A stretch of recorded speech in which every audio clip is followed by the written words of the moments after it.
Hi, welcome to Linear Accelerators for Radiotherapy. This is a course designed for medical physicists, oncologists, or other people working in radiotherapy who aren't accelerator physicists. I'm Professor Graham Bart from Lancaster University and the Cockcroft Institute. My copyright disclaimer is I don't own all the images, but I apologise to anyone if I've borrowed something without credit. So this is a typical radiotherapy system. It starts off with some source of electrons. We'll discuss what those sources are in a bit more detail later. These will then be accelerated in a large electric field, which is set up between sort of a capacitive plate, which has a charge imbalance between the two plates, creating a large electric field, which will accelerate particles in the direction of the electric field. These will then hit a X-ray target, which will convert electrons into X-rays. We then have some collimators to shape the X-ray beam into the same shape as the tumour. And then we have some filters in there to make sure that all parts of the tumour get an equal dose. The whole system has to be under vacuum, so we need some sort of vacuum pump. Otherwise, the electron would collide with gas and blow up the beam. We also need some sort of energy to drive the electric field, and that usually comes from a radio frequency source and some transport to get from the source into the accelerator region. To generate X-rays, typically an electron is fired into a very dense target, something like tungsten. The electron goes into the target and collides with an ion in the lattice. It decelerates due to that collision and it generates an X-ray. The photon energy is equal to the energy lost by the electron. So if the electron was stopped completely, all of its energy would go into an X-ray. However, most collisions do not occur head-on. Most of the electrons have glancing collisions and only lose part of their energy.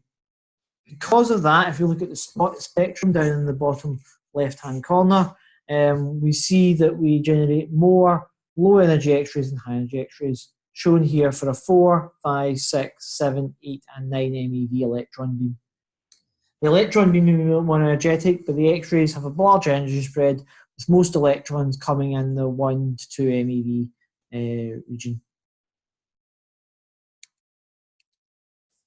This is a more realistic radiotherapy system, showing relatively similar to the real thing illustrations.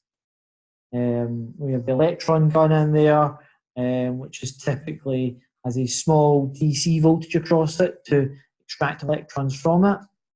We have our bunching and accelerating structure. Typically, it's not just one gap, one capacitance. We use multiple cells, each cell being a separate capacitance. It's more efficient to accelerate that way. We typically get the vacuum from using ion pumps.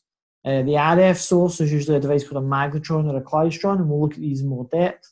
A modulator provides the power, the electrical power to these RF sources. And then we have our collimators and our X-ray targets. We also have something called a multi-leaf collimator, which has lots of different tungsten leaves that can be shaped into any arbitrary 2D shape. The DC gun typically will be about 1 to 5 microseconds long. I'll have a DC voltage across it. That will be about 15 to 50 kilovolts. We then use a modulating grid or a modulating anode to turn the electrons on and off. The grid or electrode will be very close to the cathode, and therefore we can create similar electric fields between the anode and cathode as we get between the cathode and the modulating anode or grid with a much lower voltage. So we can use a small voltage to turn the emission on and off. That's typically at 1 to 2 kilovolts. The cathode itself runs at very high temperatures. We tend to be using thermionic emission, where we heat up the cathode so the electrons are energetic enough to be pulled out of the cathode surface when there's a voltage across them. Typically, this is 600 to 1,000 degrees. This can degrade the vacuum if it isn't perfect, and also the cathode's quality can degrade if the vacuum isn't perfect as well. This limits their lifetime. Typically, the electron gun is an anode-cathode gap, again a bit like a capacitor with an electric field across it.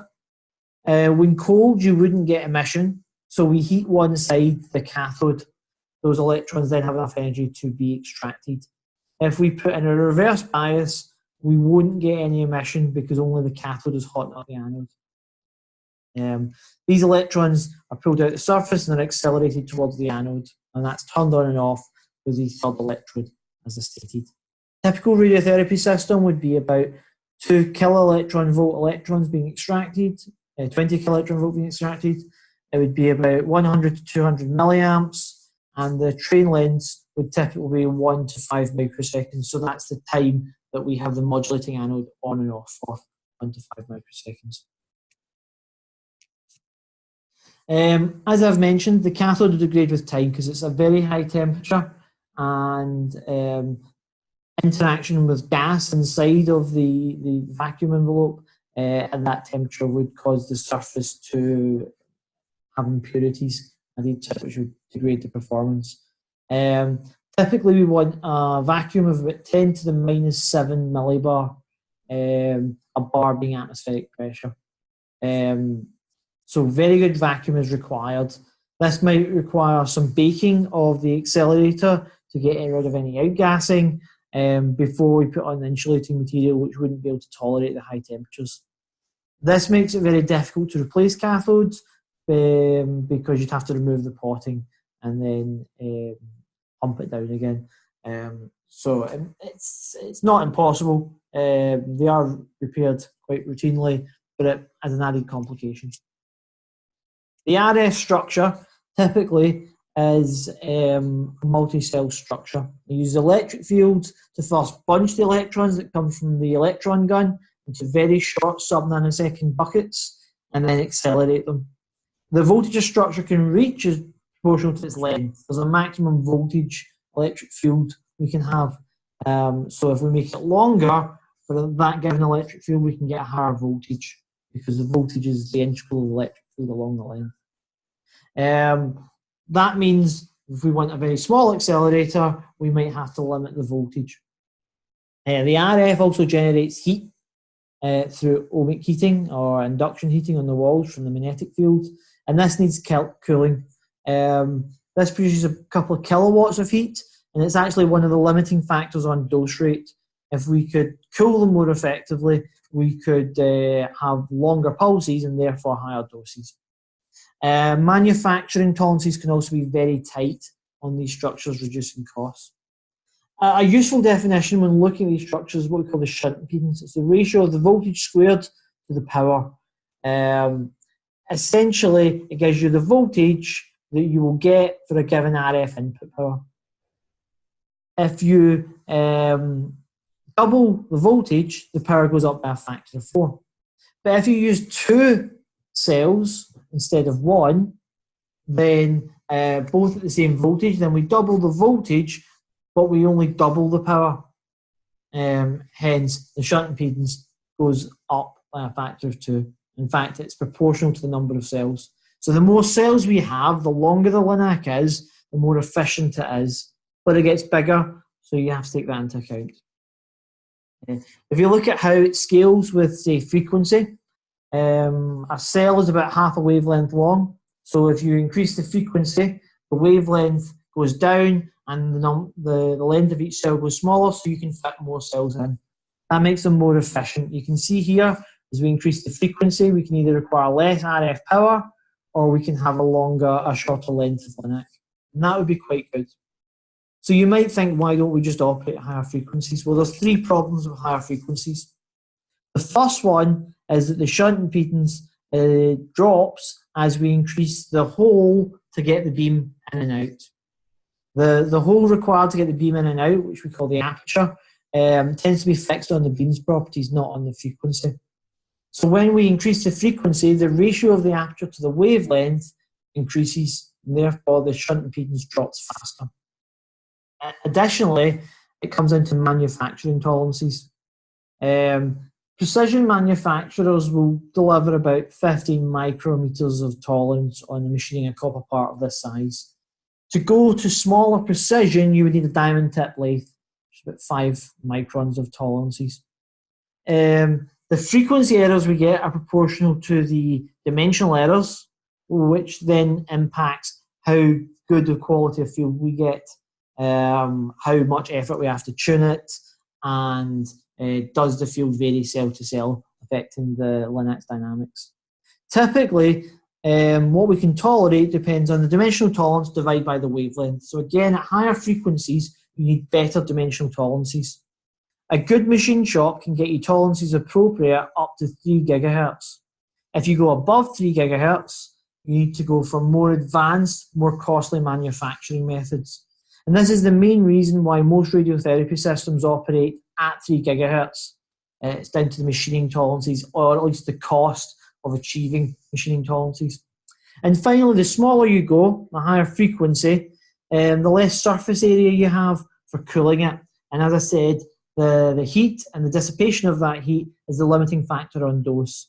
So you may have to run at a smaller dose if you run at a higher frequency, unless the power drops proportionally. There are 2 main types of accelerating structures. There's standing wave and travelling wave. In a standing wave structure, we trap all the power in the cavity, so it's very efficient. It has a good conversion of power to voltage. It has a high shunt impedance. But they are not very stable at long lengths. They need special cell-to-cell coupling to stabilise it, to make it tolerant to manufacturing tolerances. So they tend to be limited to below 50 centimetres long. But they are very efficient below 50 centimetres long. So they tend to be used for shorter linear accelerators, or very compact linear accelerators. They also have reflections at the start of the pulse, so they need a special device called a circulator to protect the RF source. A travelling wave structure has power that comes in at one end and leaves at the other, so it has a high power flow through the structure. This unfortunately reduces the shunt impedance. But on the other hand, they are very stable due to manufacturing tolerances and length. So you can have very long travelling wave structures, which again makes them more efficient. So after a given length of, say, about a metre, they start to become more efficient than standing wave structures because they're so much longer. So when you're going for very high energy accelerators, like a radiotherapy machine, you would want to go for a travelling wave structure. But for the shorter ones, the standing wave is usually the more efficient option. The next thing to look at is the RF power. The RF power is normally fed from a high power RF amplifier or oscillator, normally something called a magnetron or a klystron. The magnetrons are oscillators. They tend to be less stable, but they're stable enough to run a radiotherapy system. But they are much smaller, cheaper, and lighter than the equivalent klystron. The klystrons deliver more power, they are more stable, but they're more expensive and bigger. That means that normally small energy radiotherapy systems below 10 MeV normally are run by a magnetron. Ones above 10 MeV are normally run by a klystron. But there are also 20 MeV linear accelerators run by magnetrons. They just have to be more efficient, so they become longer. They often need isolators to prevent harmful reflections, both of them. So it's an additional cost unless you're going travelling wave. These need to be pulsed because the RF structures need megawatts to run, but we can only cool kilowatts. So because of the cooling constraints, we have to pulse the machine on and off. The higher the duty cycle, and hence dose, the bigger the amplifier we need, and the more cooling we need. And then the modulator provides a pulsed high voltage signal to the magnetron or klystron in order to generate the high power RF. The magnetron operates as a cloud of electrons circulating about in a coaxial cavity, and these amplify noise. And because they're amplifying noise in an oscillating fashion, they tend to be, the frequency will move about as thermal expansion occurs or anything else changes in the magnetron, like reflections from the RF structure. They are smaller and cheaper than klystrons. but they tend to be a bit lower power. They go up to about 3 to 5 megawatts. And their lifetime is less than a klystron, although you could make a magnetron with a lifetime much longer than they currently operate at. But at the moment, there's not enough customers asking for this, and hence why they're not being manufactured, but they are possible. Klystrons have a linear electron beam, which is bunched by an input signal and then extracted from an output cavity. They can deliver much higher powers. There are 50 megawatt klystrons available, but they are very big. So we tend to use smaller ones for radiotherapy, usually less than 6 megawatts, to keep the size small. They are usually much bigger than magnetrons. They're much more expensive than magnetrons as well. You could potentially use a pulse compressor to double their power, but then that loses efficiency and therefore would reduce the dose. There are new models coming out which are approaching the size and cost of magnetrons, but they are still bigger and more expensive. But maybe in the future they may be competitive with magnetrons, but right now they're not. We need an ion pump to get the good vacuum. If there isn't a good vacuum below 10 to the minus 7 millibar, then we would have collisions between the electrons and ions in the gas, and we would also have the gun's lifetime being degraded. And we don't want the gun to lifetime to be degraded any more than it already is. So we use an ion pump which extracts gas from a very low vacuum environment. The initial vacuum is achieved with roughing pumps, but these are not installed on the radiotherapy machine as installed in a hospital. As you can see from the chart here, ion pumps don't really work until you get down to about 10 to the minus 3 millibar, which is about 1 million times less than atmospheric pressure. So we need something to pump it down in the first place, a roughing pump. This is normally done at the manufacturers or with the engineer repairing the radiotherapy system. They're not installed as standard on them. Normally they assume the ion pumps will always be on. But if you're in an environment where there's some sort of trip where the ion pump shut off and they don't get turned on for quite some time, the vacuum may creep up inside the linac. And if it gets above 10 to the minus 3, when you turn your ion pump back on, it would damage the ion pump. And that can be a major cause of failure. The target decelerates electrons to create X-rays, as we saw earlier. But this causes a spread in X-rays in a large range of directions. We need to use special collimators and jaws to attenuate the X-rays into the desired shape. Usually there's a primary to try and get it down to a small size, maybe a secondary to do the same job, and then finally a multi-leaf collimator to shape it around the tumour's volume. Multi-leaf collimators are very complicated. They are hundreds of moving tungsten leaves, all actuated, and these are prone to failure. In addition, the intensity is higher and straight on than it is to the sides of the X-ray beam. So we might want to attenuate the X-rays in the middle to provide a flat response.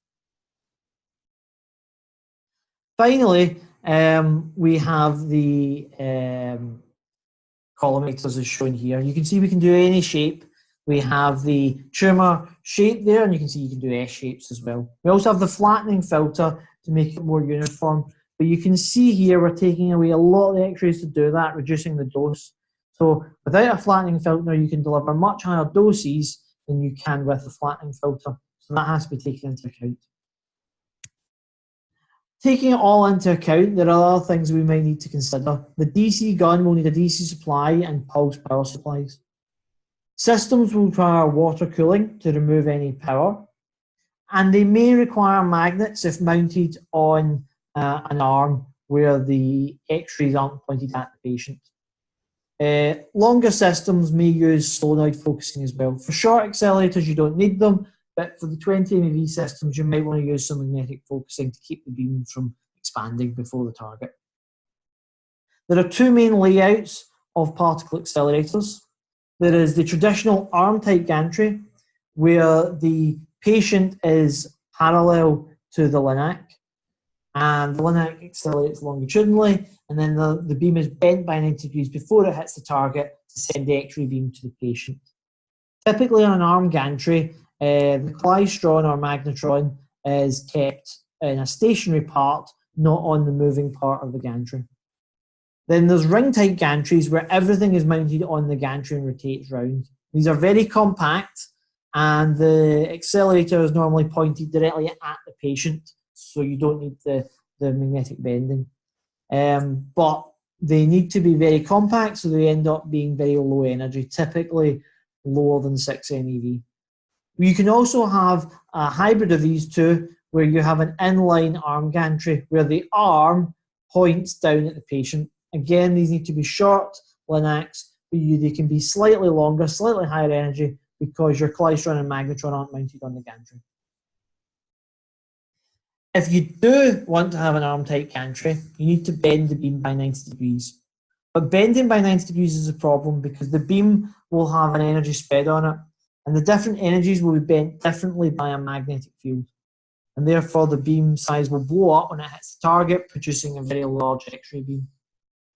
To get round this, instead of bending by 90 degrees, we do 270 degrees. We go round in a loop in an alpha-type shape. By doing this, we can design the magnetic field very carefully so that all energies end up at the same point. We call this an achromatic bend. And this produces a small spot on the target, which is better for the treatment of patients. Putting it all together, here is a standing wave linear accelerator. This is the varying clinac system. This is an arm-type system. You can see it's got a standing wave linear accelerator there, made out of copper, that runs parallel to the patient. Electron source at the far end. This one does have an alpha magnet. You can see that white shape at the top left-hand corner, which bends the beam by 90 degrees by bending it round to 70 in an alpha shape. Then we have a range of filters that could be selected, and then we have the multi-leaf collimator down the bottom, projecting an X-ray beam with a similar shape to the tumour volume, which is designed in treatment planning. So thank you very much for listening. I hope you found this very useful.